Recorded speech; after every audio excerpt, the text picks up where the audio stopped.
स्वर्ण मृग?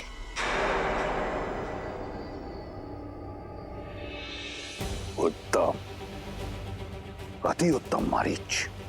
भटकाओ उसका मन ताकि मैं उस बालक को भटका सकूं।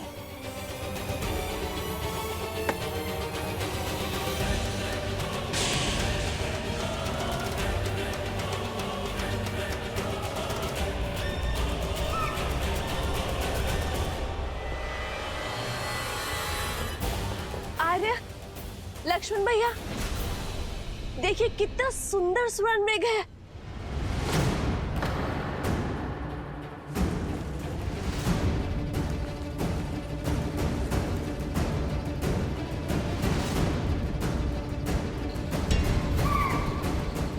आर्य, वैसे एक बार स्पर्श करना चाहती हूँ। इस वन के हर दिव्य जीव की स्मृतियां अपने मन में बसाना चाहती हूँ। आर्य, क्या आप इस मृग को मेरे लिए पकड़ कर ला सकते हैं?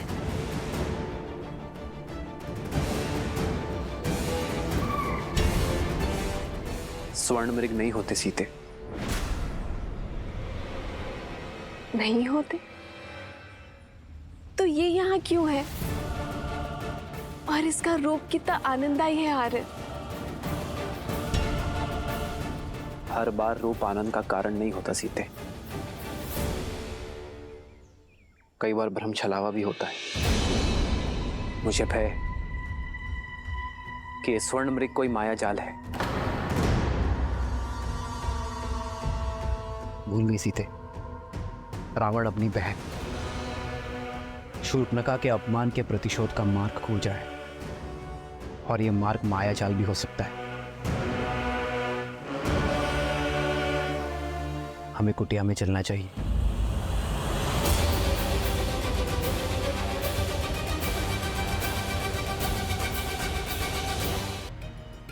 उनके शत्रु में भय उत्पन्न हो जाता है।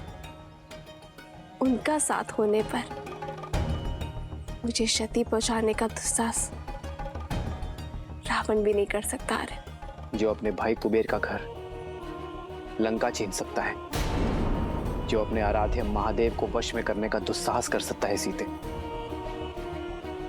वो कुछ भी कर सकता है।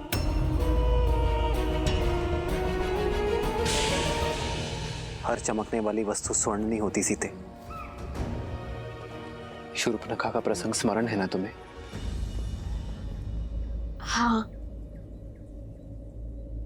पर आर्य, इसका अर्थ ये तो नहीं है ना कि हर सौंदर्य के पीछे संकट की छाया खोजी जाए।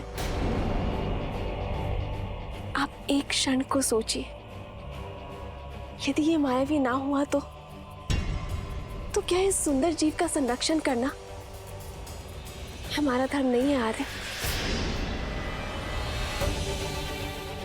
मैं इसके सौंदर्य के स्पर्श का अवसर खोना नहीं चाहती हूँ। और जीवन में धर्म और कर्तव्य निभाते निभाते क्षणिक खुशियों को खोना, ये भी तो एक बहुत बड़ी भूल है ना आर्य। और यदि ये मायावी हुआ तो भी आप है ना हर माया को भंग कर सकने में सक्षम। आर्य, इन 13 वर्षों के वनवास में मैंने आपसे कभी कोई कामना नहीं किया आर्य। और यदि आप फिर भी नहीं चाहते कि मैं उस सुंदर जीव के सामीप्य आऊं, तो मुझे स्वीकार है।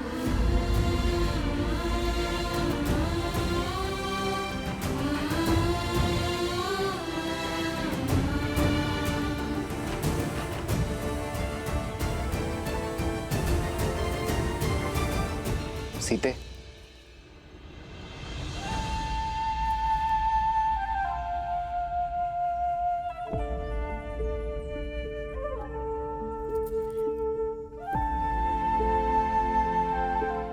अपनी सीता को निराश नहीं देख सकता ये राम।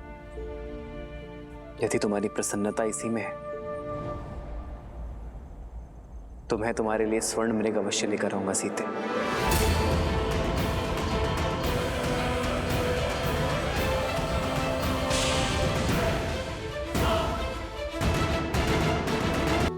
तुम अयोध्या जाकर प्रसन्न नहीं होगी? कैसे रहूंगी?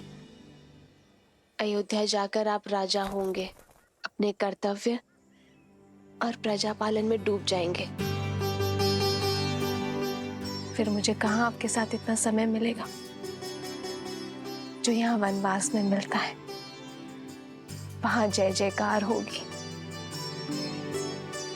पर इस वन जैसी शांति कहाँ होगी। वहां आनंद के दीपक जलेंगे, पर जुगनुओं का दिव्य प्रकाश कहाँ होगा। ना ऐसी शांत नदी होगी और न ऐसी पुष्प वर्षा। तो मेरे लिए तो हानि ही होगी ना। अरे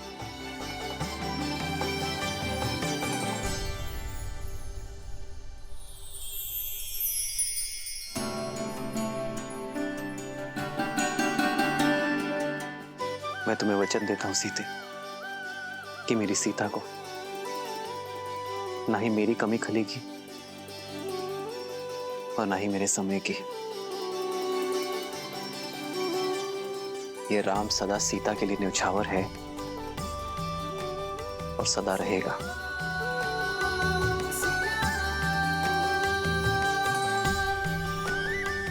कदाचित ये क्षण कभी समाप्त ना हो।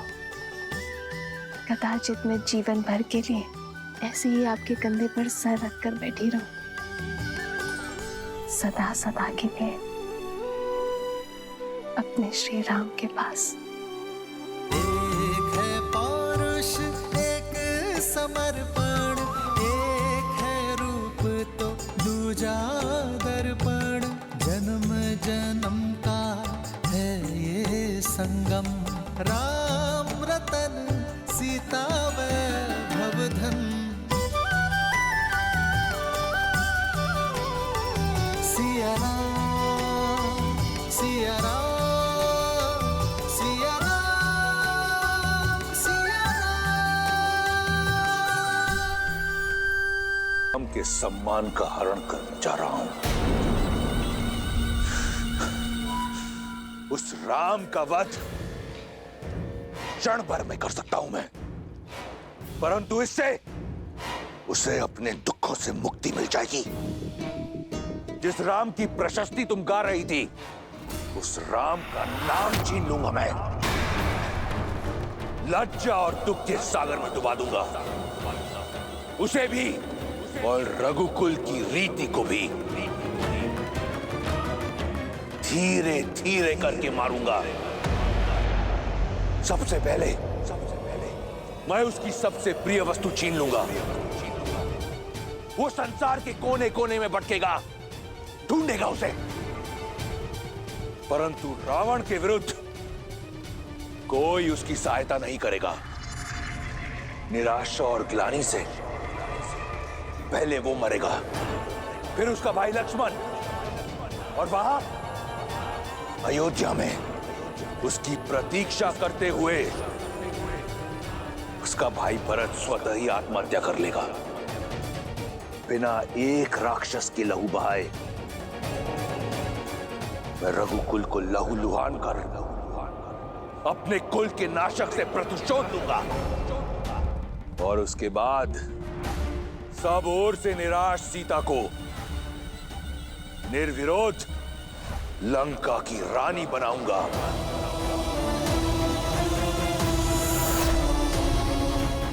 जो कार्य वर्षों पहले स्वयंवर में अधूरा रह गया था, उसे पूर्ण करने को सज हो जाओ। सीता का स्वागत।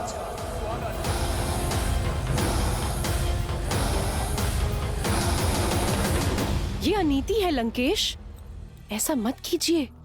अपनी बहन और राज्य के सम्मान के लिए युद्ध लड़ना वीरों का धर्म होता है। आप अपना धर्म निभाइए, अपने अपमान का प्रतिशोध लीजिए। मैं आपके लिए प्रार्थना करूंगी, किंतु एक स्त्री की गरिमा को भंग करना और ऐसा षड्यंत्र रचना सबसे बड़ा अधर्म है, विनाश का कारण है। आपका ये निर्णय लंका के विनाश का कारण बनेगा। मेघनाथ कभी आपको यह अनुचित नीति अपनाने नहीं देगा। उचित अनुचित, धर्म, अधर्म, इसका पाठ मैं किसी से पढ़ना नहीं चाहता। मेघनाथ इस योजना में सम्मिलित नहीं होगा। इसके लिए मेरे फेंके टुकड़ों पर पल रहा मेरा दास ही पर्याप्त है, और यही होगी उसकी निष्ठा की परीक्षा। नहीं, मैं आपको ये पाप कदापि नहीं करने दूंगी। सावधान! मैंने तुमसे अनुमति नहीं मांगी, और तुम तो क्या, इस संसार में कोई लंकेश को चुनौती नहीं दे सकता।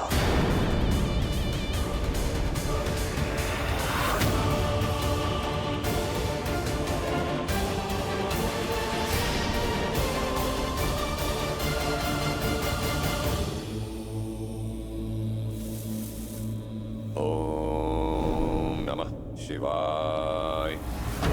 ओम नमः शिवाय। ओम नमः शिवाय। ओम नमः शिवाय। ओम नमः शिवाय। ओम नमः शिवाय। मारीच, आंखें खोलो। ओम नमः शिवाय। समझो साधना पूर्ण हुई। कैलाश पति ने ना सही, लंका पति ने तुम्हारी सुन ली।